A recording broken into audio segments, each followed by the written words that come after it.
Ringo Starr is the heartbeat of rock and roll. All over the world, he has made people feel better. He is the happy spark that made four young Liverpool lads into the most important band in history. He is the beat that made everyday things beautiful. As a drummer, he wrote the song, with a little help from my friends, which has helped many people deal with loss, depression, and loneliness.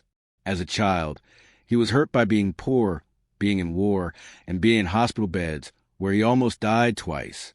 He went from being unknown to being one of the best artists ever. He is Sir Ringo Starr, and the British Crown knighted him for his work in music. As the beating heart of the Beatles, the band that changed the world, he is loved by people all over the world. His name is written in the Hall of Music's eternal beauty. But with every victory came unbearable pain. The misery of always not being good enough, the slide into addiction, and the terrible deaths of John Lennon and George Harrison. The pain of losing two musical brothers will never go away. With 85 years left, the last Beatle faces a storm worse than any other. There's a silent battle going on around the last person standing between the Beatles' flame and death, and his body is giving him signs that he can't ignore. Please remember to click like before we start to show our respect for this amazing skill and the unwavering spirit that keeps inspiring people. It breaks my heart to think that the man who would one day make the world a better place came from a place where happiness was hard to find. People like this beat, but it was made when bombs were going off and a mother was fighting by herself to keep her only kid out of a fight he didn't want to be in. Ringo Starr was born Richard Starkey on July 7, 1940, in the Dingle area of Liverpool, in this poor, run-down working-class neighborhood. Even the walls looked old. Many nights, German bombers flew over and broke windows and kicked up loose dust from the roof. As the air raid sirens went off, his mother, Elsie, hugged him close in that little red brick house and made vows she might not be able to keep. When Ringo was 3 years old, his dad left. There was neither a goodbye nor a reason. After a quiet exit, the boy was left with a hole that will never heal. Every night, Elsie poured drinks in bars, and every day, she cleaned homes. When she got home from work in Liverpool, her hands were shaking and her shoes were wet from the cold rain. Because she couldn't pay the rent anymore in 1944, she put their little things in a box and moved her child to a cheaper room, even though everything around them was falling apart. This is what she did to keep him safe. But the world would hit again. This time, when he was weak and small. When he was only 6 years old, his appendix was taken out in 1946. However, he got a terrible illness called peritonitis that almost killed him. Ringo fell into a coma while his mother prayed in halls that smelled like fear and disinfectant, and doctors talked about bad news on the other side of the door. He woke up feeling sick and as pale as a ghost. This was the start of a year-long stay in the hospital. Winter sheets, metal fences, and clean walls marked that year. It was a year taken away from youth. When he was stuck behind glass and watched the other kids play in the courtyard, he learned too early what it was like to be by himself. He was 8 years old when he got out of the army in 1948. He couldn't read, count, or keep up with other boys his age. Then he said, "I spent more time in hospitals than in school." It was funny and painful at the same time during that time. As if bad luck wasn't already against him, he had another setback in 1953 when he got tuberculosis at school during an outbreak. He spent 2 hard years in a mental hospital. After 2 years of being apart, 2 years of meals by myself. It's been 2 years since the sound of friends was replaced by the sound of a clock. A nurse gave him a cotton needle hammer and told him to hit the metal cabinet with it. Before that, every day was the same. It got colder in the winter, and the walls were gray. That little echo made him aware of something good. A health worker gave him the song Bedtime for Drums, which he played over and over. In a way, rhythm was like breath for him. When he finally got home, when he was 15, the world felt both familiar and strange. They could no longer go to school. He just walked aimlessly through Dingle's rough streets, which were ruled by broken pride and poverty, because he was too far behind. It felt like there was smoke in the air all around us. Ringo was small, quiet, and weak from being sick for years, which made him easy to target. He was pushed, teased, and squished by boys who were bigger and older than him. He was knocked out on the ground by a quick, nasty, and sharp blow. He looked up at the sky as if he didn't understand why the pain kept coming back. He would feel the pain of that moment for decades, afraid that he wasn't good enough and that he could be replaced at any time. He would worry about that for a long time, even when Beatlemania was at its peak. Rather than wanting to fight, he had to make sure he could stay alive. He learned how to move quickly, keep his head down, and keep an eye on everything going on in the streets. There was a small spark that wouldn't go out, a beat in his chest, and soft tapping on the tables the whole time. Even so, something amazing was going on behind every bruise, every lonely night, and every scary moment. A sick child who felt like his father had left him and who felt trapped by the world had every reason to give up and give in to hopelessness. He didn't, though. He kept going. He kept going. Even though the streets of Liverpool were rough, hospital rooms were quiet, and war shelters were cold, the hands that would finally hold the world's beat were being formed. No one knew about it. One hard moment, one broken heart, and one quiet beating at a time. It's hard to understand how a boy who had trouble breathing for half of his youth could come into the world with nothing, no schooling, no money, and no future, and start the life that would change music forever. In the middle of the 1950s, Ringo got lost in the hospital and went back to Dingle, which was cold, wet, and hungry. Some mothers were watering stew to make it last longer. It rained in the streets. There was coal dust on every windowsill, and the winds were so strong that they cut to the public houses' thin walls like daggers. Between him and his mother, there were times when there was nothing else in the house to keep them warm. And because his long-term illness kept him from going to school, 15-year-old Richard Starkey became an adult by working, which is the only way for poor people to become adults. He was eaten by the machine. Shifts that lasted 10 hours. Throats burned from oil, and iron filings stuck to hot skin. The equipment's clatter made him think of how weak he was. But in the middle of all that noise, he did find a little bit of good. His words later, music was the only thing that didn't hurt. He started tapping again, as if to tell her no. Soft beats against the edge of his desk keep going off and on, as if life wouldn't let him be quiet. In the middle of all that sadness, something that looked like fate came to life. Ringo and his friend Roy Trafford sneaked into the factory basement during lunch breaks. Wet stone, rust, and old machines that made instruments out of things like plate tops, cookie tins, and boxes fill the air. Rhythm was the only thing that made two guys who didn't have anything feel like they could resist. People walking by would sometimes laugh and call their beats childish noise. On Christmas Day 1957, his stepfather Harry Graves gave him a used, somewhat worn-out drum kit. One snare had a broken edge, another was hit with the lid of an old trash can, and the bass drum moved. Some people laughed when they saw it, but Ringo saw it as a sign that he could change. He worked out so hard that all of his fingers broke. In Liverpool, he would run home through the fog, up 2 flights of stairs at a time, and beat the drums until the pain in his hands was worse than the pain in his chest. When he and the Eddie Clayton Skiffle Group played on the Cavern Club's small stage on July 31st, 1957, he got his first glimpse of how life might finally be giving him a way out of his misery. His shoes were torn and his clothes smelled like machines. In 1959, things began to change. A tall, flashy singer from Liverpool named Rory Storm came up to him one night after he was done playing at a small, stuffy dance hall. Ringo could play perfectly timed music, even with cheap sticks and beat-up drums, whom Rory saw. He told his band after a few shows, "That kid's got feel." The Hurricanes needed a new drummer. Ringo took the risk, even though he was shy, skinny, and didn't know what he was worth. His test wasn't very interesting. Stolen gear, a cold room, and a few regulars at the club taking it all in. Though every beat he played was great, stable, musical, and not changing. They hired him right away. By the end of that year, he was a full-fledged member of Rory Storm and the Hurricanes, which was Liverpool's biggest and most famous band. He felt picked for the first time ever. He changed his name to Ringo Starr because he liked rings, and his happy solo, Star Time, became the favorite part of every show. The things that used to be hard, though, were hidden by the cheers. It was cold at night, the food was cheap, and people shared beds. He also felt a new fear building inside him, the fear of being replaced. It was a wound from youth that will never heal. Again, it hurt because of the stress of playing with a great band. After that, it was 1960 in Hamburg. This was a wild, insomniac fire that turned boys into men. The clubs had strong smells of smoke, old beer, and sweat. Groups of people who wanted fast-paced, loud music that never stopped were illuminated by neon lights.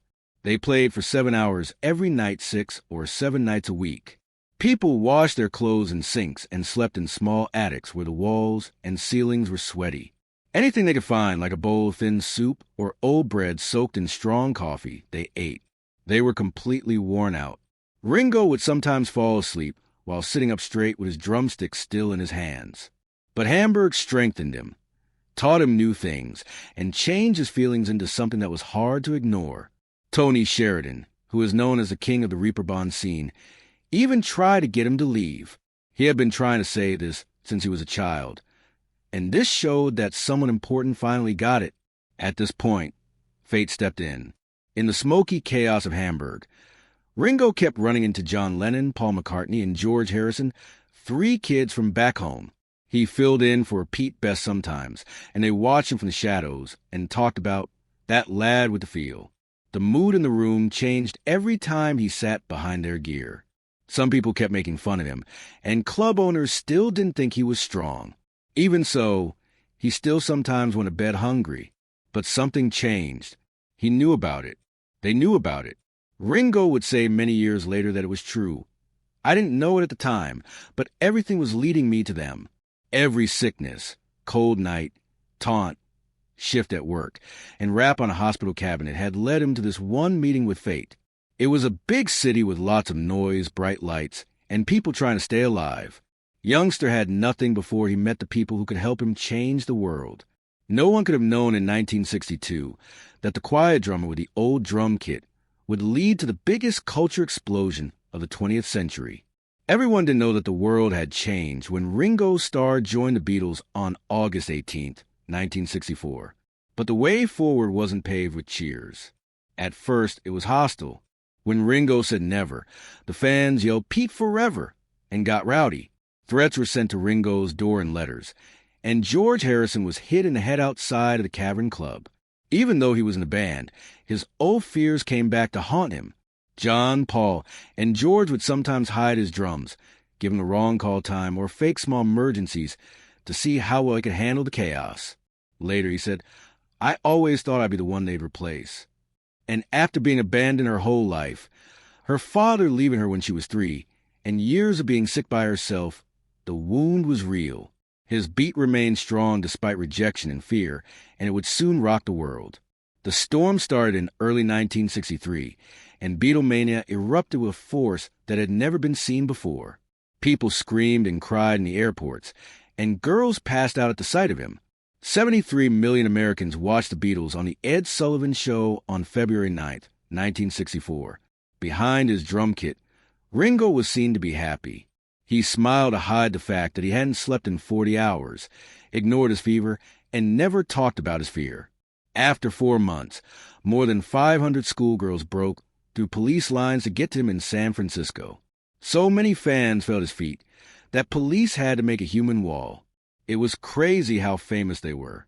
They sold millions of records and made more money on tours than any other act in the world. In June 1964, Ringo passed out during a photo shoot with a 102-degree fever. Doctors told him he couldn't go on tour because he had severe tonsillitis. The band hired drummer Jimmy Nicol for a short time, which made us all remember our fears of being replaced as kids. But the price was too high. Travel, noise, and expectations that never ended. He would sometimes sit alone in a dark hotel bathroom with shaking hands after playing for groups that were so loud he couldn't hear his own drums. It was never shown to the world that Nicol was crying, shaking, or in a lot of pain in his chest when he was called the fifth Beatle. Later, Ringo whispered, "I thought it was Pete Best all over again," as he lay in a hospital bed watching someone else play his parts in front of 50,000 people. When he finally joined the group again in Melbourne on June 15th, he couldn't breathe because of all the cheers. I felt better because of the praise, but I was exhausted. Ringo had the kindest heart of all the Beatles, while they ran on a treadmill that was too fast for humans. Despite this, he gave the world everything he had. From 1963 to 1966, the Beatles performed more than 1,400 times, released 2 albums in a row, filmed 2 full-length films, and worked from dawn to midnight. Ringo lived off of coffee, snacks, and quick sleeps in hotels and airports between trips. He performed some nights even though his hand hurt badly, and the ringing in his ears made it hard for him to sleep at night. Some days, his body begged him to take a break, but he didn't because so many people depended on him. Also, Queen Elizabeth II gave the Beatles the MBE in 1965, during a time of total chaos, making the 4 boys from Liverpool national heroes. There were no breaks in the beat. He used his left hand to play the drums on a right-handed kit, which created the swing in Ticket to Ride, Rain, and, with a little help from my friends, the song that saved many lives. The Beatles stopped touring in 1966 and focused on making groundbreaking studio recordings that would come to define modern music. Ringo was a silent genius behind their most ambitious soundscapes. His feel, authentic, soulful, and free, became a generation's beat. Even though the world only saw his brilliance, he could sense the cracks below the surface, the loneliness that fame couldn't heal, the creative conflicts, and the exhaustion. He continued to perform and played a major role in the most important shift in music in the last 100 years. Stresses were reaching a breaking point because the world didn't see it coming. Ringo was the foundation of the miracle. He gave a generation rhythm while having a hard time keeping his own life in time. It breaks my heart to think about how quickly the biggest dream in the world turned into a nightmare. When Ringo Starr went to Manila in 1966, he thought it would be another hit. Instead, he was in the middle of a nightmare that seemed to have come straight from a war zone. The airport turned into a trap because of a single mistake by the authorities. Anger dominated the air like smoke as the soldiers grew closer together. Brian Epstein was punched to the ground, and Mal Evans was kicked so hard that blood got on his shirt. After the fact, Ringo said he had never seen John's eyes look so scared. He only kept his voice calm because the others told him to. At that point, they weren't even the Beatles anymore. The 4 young men were barely making it. They left the Philippines behind. Ringo, on the other hand, was still shaking from that day. Also, when they were shooting Help. In the Bahamas, every interaction is filled with taunts, sneers, and an increasing sense of political discomfort. The humiliation kept going. For the first time, Ringo thought the world was ignoring him. Even while there was still a lot of appreciation, something had changed. Next, SGT. Everyone agrees that Castle of Lonely Hearts is a classic, but Ringo remembers that time as being one of the most lonely in his life. When he wasn't needed, which didn't happen very often, he learned to play chess to pass the time. He then joked, "I played more chess on that album than drums." But the smile was accompanied by pain, fear of not being needed, and being the sick kid that no one picks first. The Wound tore open in 1968. A few weeks later, he came back to find flowers all over his drum kit. That moment was so sweet it could have ended a movie. John, Paul, and George wrote, "Welcome back, Ringo" on it. That moment was so sweet it could have ended a movie. He ran away to Sardinia and sat on a boat by himself in the middle of the ocean.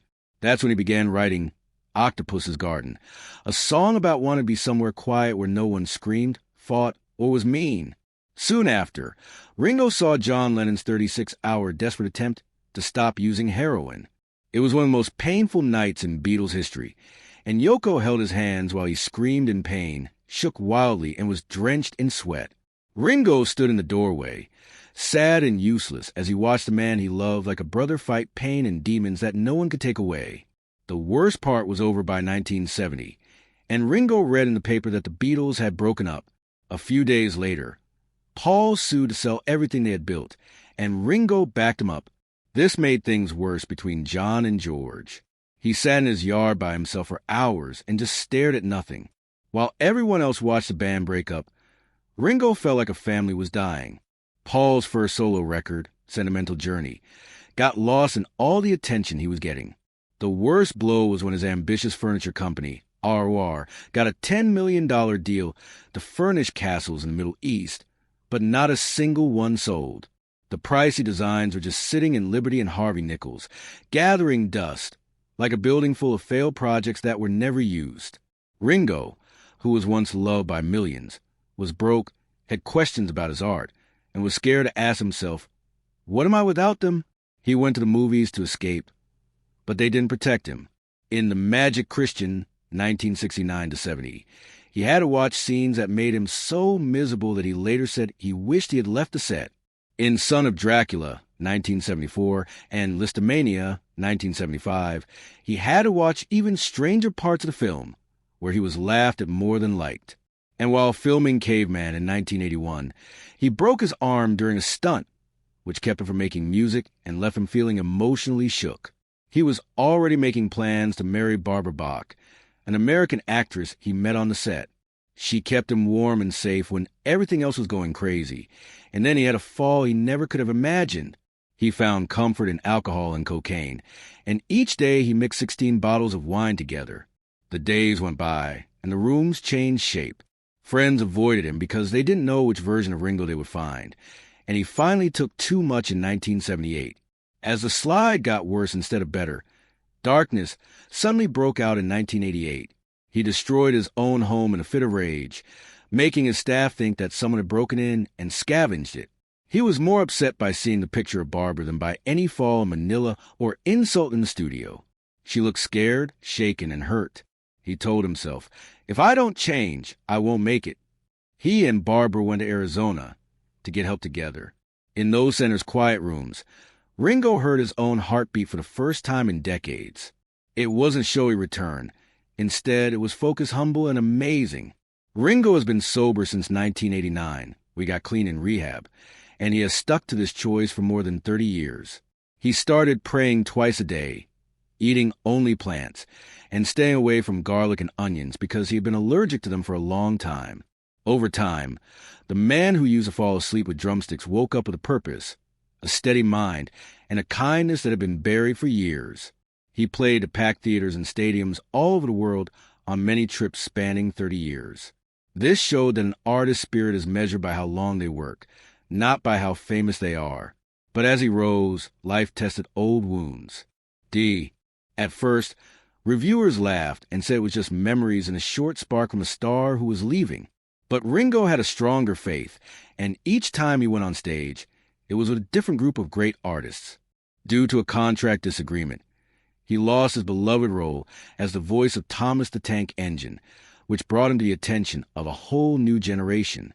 George Carlin then took over the role. Fans and parents both complained, and the old pain of being forgotten or replaced came back. This time, though, Ringo did not fall. He kept traveling, relaxing, and making peace. Then, around the middle of the 2000s, something very strange became clear. Ringo Starr had reached a level of fame that very few artists ever do. Before anyone called him a Beatle, Ringo Starr and Maureen Cox saw a shy, dark-haired young hairdresser at the Cavern Club in 1962. The girl looked down whenever he smiled at her, and then turned around when she thought he wasn't watching. Back then, their world wasn't very interesting. There were damp brick walls, cigarette smoke, ale spills, and the sound of rain in Liverpool coming through the doors. One bee at a time, he slowly put himself back together until he was stronger, quieter, and brighter than ever. They got married on February 11th, 1965, and the kids finished the picture right away. They were really into the Beatles, but the ceremony was very small and private, like they didn't want the rest of the world to know about their vows. They talked about everyday things like kids, a small house, and life before they were famous in Ringo's old car until dawn. After a while, Ringo would say, "She made me feel calm." For a boy who had grown up with poverty, sickness, and fear, this was a rare moment of calm. As the Beatles' fame grew, Ringo's life was full of endless flights, shows that kept him up at night, and hotel rooms where he unpacked and then packed again. Maureen stayed with their 3 kids while her husband was busy with things that no one could handle. She did her best to keep the family together. "I wasn't home enough," Ringo said later, even though he was still hurt. According to Ringo, the only thing that kept him sane during those crazy years was hearing little feet walk through the house. "I wasn't there." The space between them didn't appear out of nowhere. It came in slowly and quietly, like fog coming in through a locked door. They loved each other even more. They gave it another shot. But where neither of them could reach, cracks showed up. After that, the blow broke everything. People who saw it still don't speak out when they talk about it 50 years later, because it happened so quickly, so close, and in such an unbelievably horrible way.